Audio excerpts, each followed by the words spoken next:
আসসালামু আলাইকুম। তো সবাই কেমন আছো? অবশ্যই ভালো আছো। তো আজকের তৃতীয় ক্লাস আমাদের অ্যাসার্টিভ থেকে এক্সক্লেমেটরি।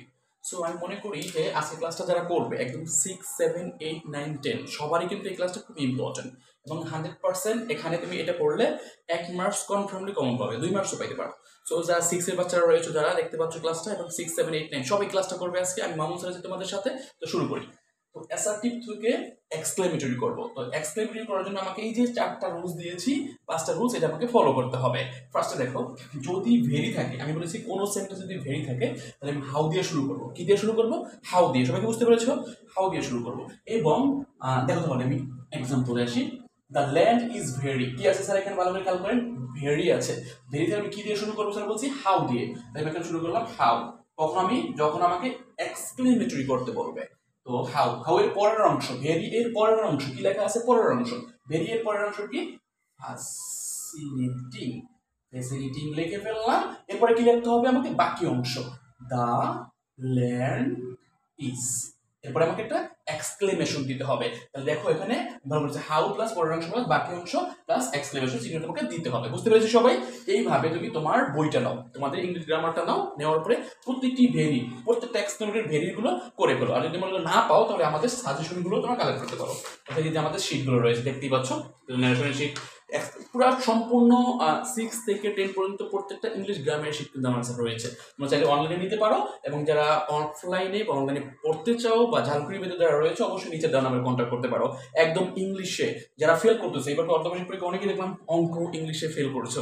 তো আমি মনে করি তারা এই চিন্তাতে মাথা থেকে রেখে চলে আসো আমাদের প্রাইভেটে ঝালকুড়িতে। এখানে একদম পাই টু পাই ধরে ধরে গ্রামার টু গ্রামার, এই অঙ্কের বেসিক থেকে এমসিকিউ ধরে ধরে বেসিক থেকে অঙ্কগুলো করানো হয়। তো চলো, তো হয়ে গেল। পরেরটা আমরা একটু খেয়াল করি। আরেকটা দেখো, ইউ আর ভেরি ব্রেভ। তাহলে আমি কি করবো এখন স্যার? এখানে কি আছে? ভেরি আছে। ভেরি থাকলে কি করতে হবে আমাকে? ভেরি থাকলে হাউ দিয়ে শুরু করতে হবে। আমি এখানে লিখে দিলাম হাউ। এরপরে কি ভেরি পরের অংশ? ব্রেভ। তারপরে কি? You are. You are. এরপরে একটা কি দিতে হবে আমাকে? এক্সক্লেমেশন। এরপর চলে আসো পরেরটা। পরেরটা দেখতে পাচ্ছি, man is a very great piece of work. এখন আমাকে কি করতে হবে? পরের রুলসটা ফলো করতে হবে। যদি এ ভেরি থাকে, ভালো মতো খেয়াল করো, a very, a great and exciting, এই তিনটা জিনিস থাকে। আর্টিকেল, দেখো প্রত্যেকটা ভাষায় একটা আর্টিকেল আছে। আর্টিকেল যুক্ত যদি থাকে তাহলে আমাকে কি দিতে হবে? What a. হোয়াটা দিয়ে শুরু করতে হবে। দেখো এখানে আমার কাছে এ ভেরি, তাহলে আমি শুরু করবো কি দিয়ে স্যার? What a. তারপরে কি? গ্রেট। তারপরে কি? Piece of, sorry, great piece of work.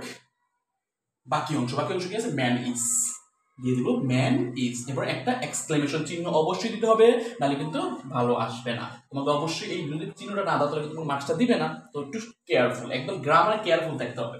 এরপর চলে আসো পরেরটা। দেখি এখানে আছে, কবি Nazrul is a great poet. কি আছে? Is a great poet. তারপরে এ গ্রেড থাকলে আমি কি দিয়ে বলেছি? এ গ্রেড থাকলো হোয়াটা। কি বলেছি স্যার? হোয়াটা। তাহলে আমরা এখানে হোয়াট আ, তারপর পরের অংশ পোয়েট, তারপরে কবি নজরুল ইজ, কবি নজরুল ইজ, এরপরে এটা দিয়ে দিব। বুঝতে পেরেছি সবাই? তার মানে কি বুঝতে পারলাম? যদি ভেরি থাকে হাউ দিয়ে শুরু করবো, এ ভেরি, এ গ্রেড থাকলে আমি কি দিয়ে শুরু করবো? হোয়াটটা দিয়ে শুরু করবো। এরপরে চলে আসি পরেরটায়। যদি